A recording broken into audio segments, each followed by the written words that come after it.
Welcome to There is a Method to the Madness. My name is Rob Maxwell. I'm an exercise physiologist and personal trainer.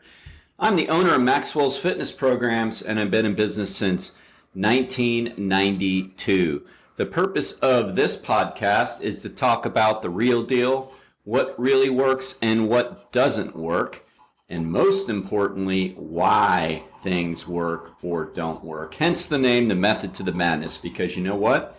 There really is one. So today I'm going to talk about the principle of progression. All right. Before I get to that, let me thank Jonathan and Lynn Gilden of the Gilden Group at Realty Pros. And you know what? Speaking of progression, Realty Pros has progressed to #1 in Volusia County. Top sales. And let me tell you, there is none better than the Gilden Group. I'm a little biased. I mean, I'm sure they're all good, but I'm a little biased because I watch them grind day in and day out. And they're so professional. That's so important to have professional people helping you that actually know what they're doing. If you need any help with real estate, check them out. 386-451-2412. All right. So let's talk about progression. So there are principles involved in physical fitness, like in my industry. There are different principles that we try to teach people. That way they can be consistent with their workout programs, continue to make progress, because really that's what this is all about, right? We're trying to get better. We're trying to become more well. We're trying to be more fit. We're trying all those things. And to get there, we need to follow some principles. So they're all important, but progression is right up there with the most important of all of them. And very simply, the principle of progression is exactly what it sounds like, but it gives us some rules to follow. And that is, how do we move forward? Like, what is the best way to make increases? Because if you're not moving forward, I'm going to give you a bunch of these. So if you don't like it, too bad. If you're not moving forward, you're not moving forward. If you're not getting stronger, you're not getting stronger. If you're not getting faster, you're not getting faster. How many more do I need to throw at you? So we have to progress to make progress. And I know that sounds like duh, but I don't know that everybody knows that, because a lot of times, and I've talked about this before, and if you're one of them, I'm sorry. I'm glad you're doing something, but you still need to hear this message. If you are a checklister, meaning you are given your workout plan and you go to the gym and you check your boxes. I did this many sets. I did these exercises. I use this load because I'm a good boy and girl and my trainer told me to do this. Great. You are far better off than most people. But if you really want to get better and make the most efficient use of your time, you progress. And there are rules to follow to do that. And you know what? What's funny is typically it's the principle of progression that is more applied to type A's versus people that you're trying to steer into progressing, into what we call overloading. In other words, like, they're probably not going to over progress. And yes, we can over progress, which is really why there's the principle of progression. If we do too much too soon, we can over progress. So really, it's the type A's that push. And if you can see my hand up right now, well, it's not up because you know what? You're listening to me. But you get the point, because if we were in a room, I'd put my hand up and say guilty. So I'm a type A and I can push. But you know, as I've gotten a little older and more experienced, I've realized that if I just follow my own wisdom, just follow my own principles, then things would be better. So it is the type A's that get in trouble because we do too much too soon. All right. So I want to talk about that. Like, whenever I or people I know, athletes or trainees or trainers, because remember, trainers are also trainees. To be trainers, we have to be trainees. If we're not following what we're talking about in health and fitness, and we can all follow it in different ways, but if you're working as a personal trainer and you don't work out, there is a huge problem. Not because of any other reason than the fact that, why are you even doing this then? Like, I do it because I love it. I do it because I was in the field of psychology. I was counseling early on, and I loved that too. But I was a workout gym rat. I loved it, and I wanted to do it the right way. And I kept getting questions from the kids in rehab about how to build a better bench and how to get stronger. And I would bring, my packed meals with me, and they'd watch me eat in the cafeteria. And they're like, why do you eat like that? Why? Why do you eat like that? Have a hamburger. And I talked to them, and I found I would really light up when I talked about the values of eating nutrient-dense foods, how I feel better later. And don't worry, I'm not going to bore you with Rob Maxwell's biography of how he became a personal trainer. I'm just trying to show you that I got into it because I loved it. And I lit up that day, and I thought, you know what? This is what I want to do. So we were trainees before we were trainers, hopefully. And if your trainer can't say that, then you might have the wrong trainer. And I must say, I don't know any where that's the case. So I think most likely you're in good hands no matter where you are. So it's very important that we follow these principles ourselves, because sometimes we're the most guilty. We push, we push, we push. So anytime that there's been a problem, as I said, it's typically because the principle of progression was not followed. All right. So for example, in the weight room with weights, working out, strength, whatever you want to call it, there is a 10% rule for the most part. And I say for the most part because, look, 10% is a great number. Just get the spirit behind the law versus the law. What that means is that we should only increase, this is the first rule, there's a couple. We should only increase by no more than 10% when we work out. So that means if we're doing, say, 100 pounds on a leg press or whatever, then the next time we work out, we should not exceed 110 pounds. That's the 10% rule of progression. That's a great rule, 5 to 10%, anywhere in there, just not more than 10%. And if you make your increases smaller, you're probably going to continue to increase longer and longer before you hit a plateau, which is a great thing because plateaus suck. All right. We like to continue to make progress, right? So that's one of the rules. The other rules are we don't want to increase more than one thing at a time.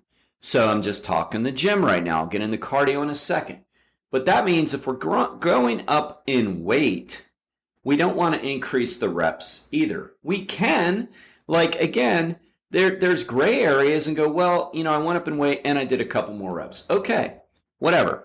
But it's really ideal to follow the principle of progression, which means we increase one thing at one time and we don't increase more than 10%. So that means we don't increase the set number. Like, say we're doing 3 sets of 10 at 100 pounds. So it would be really dumb, and I'm sure I've been guilty of this, where you go to 4 sets of 12 at 110 pounds. So now you went up in sets, you went up in reps, and you went up in load, right? So it's like, Now, can you do it? Of course. But what could happen is all of a sudden you start to get overuse injuries, which are just little tiny micro tears in the muscles, or worse, the tendons and connective tissue. I mean, I don't want to scare you from not working out because that's the last thing. Like, I'd rather have the whole country running around with micro tears than doing what we're doing, which is completely sedentary, because you know what? We will heal.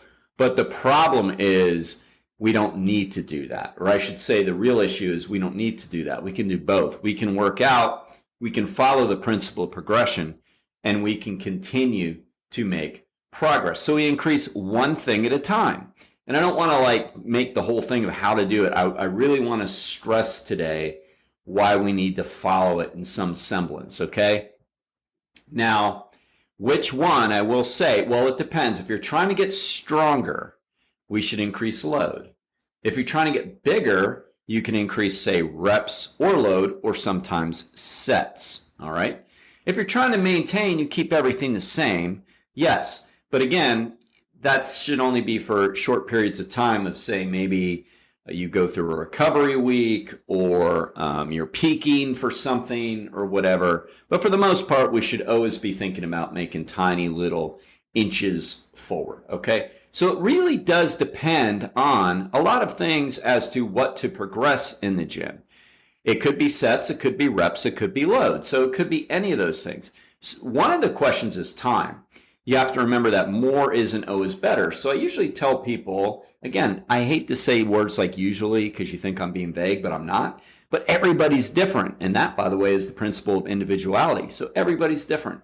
But usually we keep the sets pretty steady, meaning, research shows that most results happen between 2 and 5 sets. So we kind of figure that early on as to like how much volume somebody has to do, right? And there is, as I said, a time constraint for most people, and also effectiveness. If people are working out too long, they're not working hard enough. So usually the sets are determined early. When we're first working out, we should do higher reps for sure, so everything can catch up, joints and muscles. And then usually what we end up doing is we increase the reps or the load, and we keep the sets the same. And again, when you think of sets, which can be very vague, and the researchers don't always tell you this, or you're not interpreting it right, like when they say 3 sets, I mean, that could be a combination of the same muscle groups. So again, that part is a little vague, which is why we keep the sets and volume pretty consistent, but we should be increasing the reps or the weight. What we do is we have a rep range for each client because we know the client, and those rep ranges can change, but we have a rep range. A lot of people are just ideal between 10 and 15 reps, like that's perfect. And what we do is if we hit the top end of the reps, we increase the load. By how much? No more than 10%. If they haven't hit the top end of the reps, say 15, we keep trying to get it 1 rep more each workout until we get there.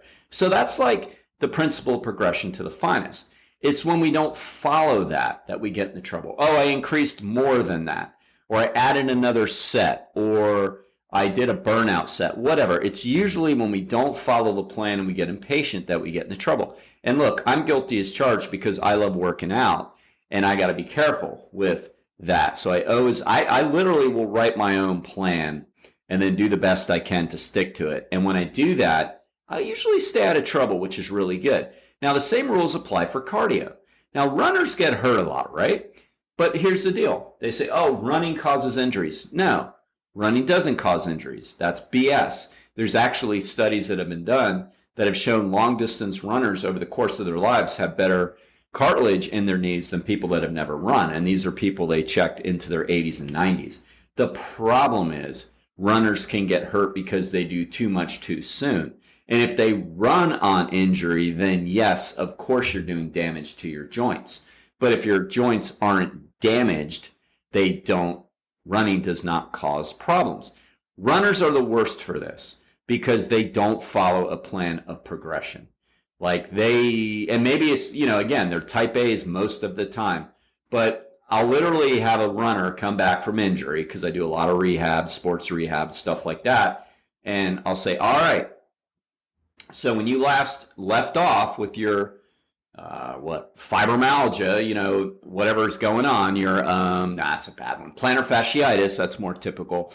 You were running, your base runs were 4 miles and you're running 30 miles a week. So what I want you to do is do a half-mile run 3 times this week, and we'll go from there. They look at me like I'm nuts. They're like, a half mile, seriously.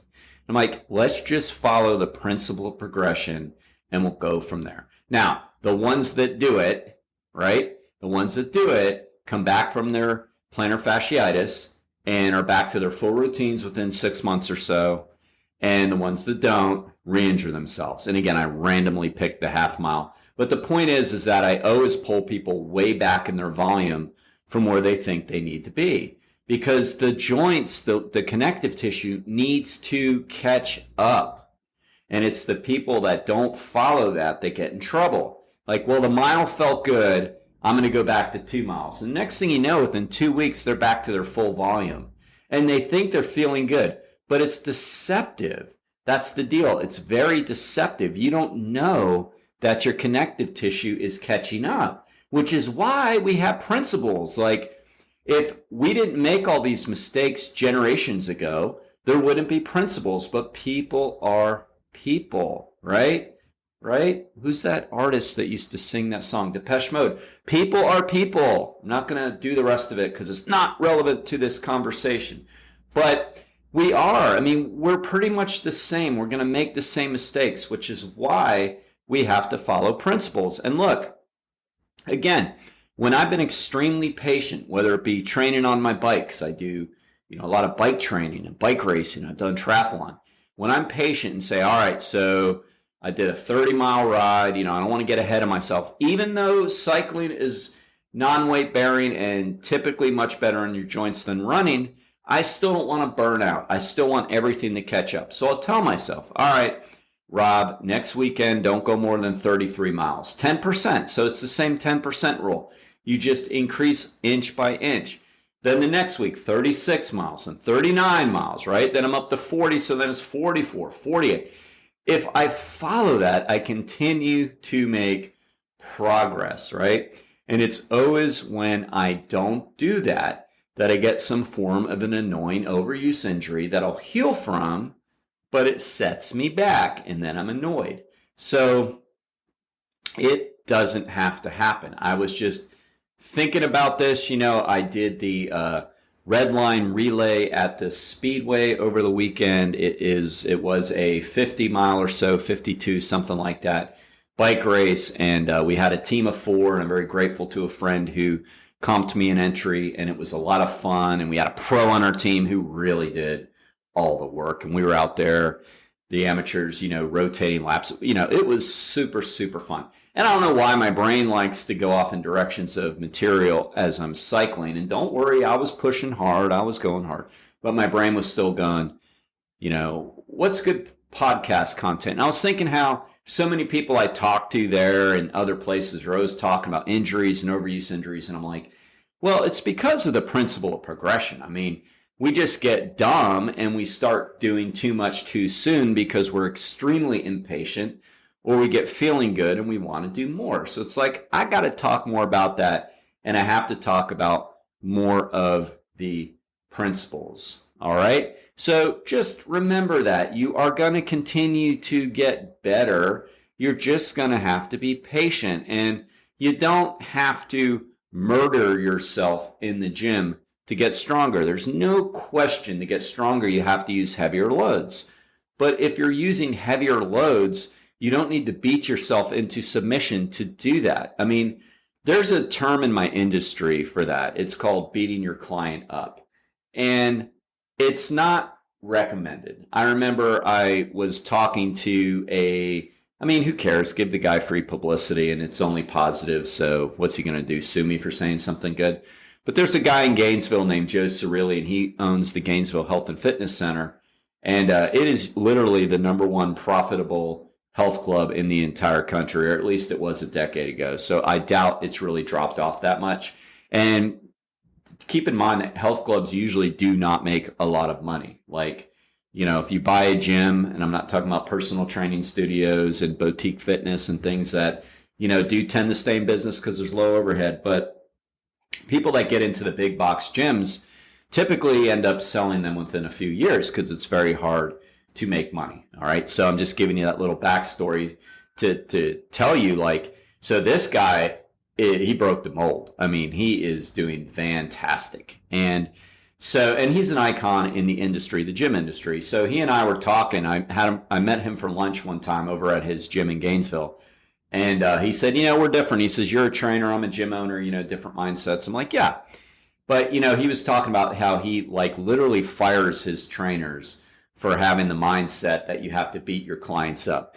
Because there's those dumb shows like Biggest Loser and all that stuff where they showed what's her name just beating the tar out of her clients and screaming at people that were overweight and out of shape. And it's like, that's not a good look for personal training, and it's not even realistic or valuable. It doesn't work. And sadly, it's funny. Some clients will think like, oh, I didn't work that hard. And it's almost like they feel ripped off if you didn't beat the tar out of them. It's like, no, you got to learn. Like, there is a method to the madness. There's a reason why we keep charts and follow them. Like, we're trying to teach you that, you know?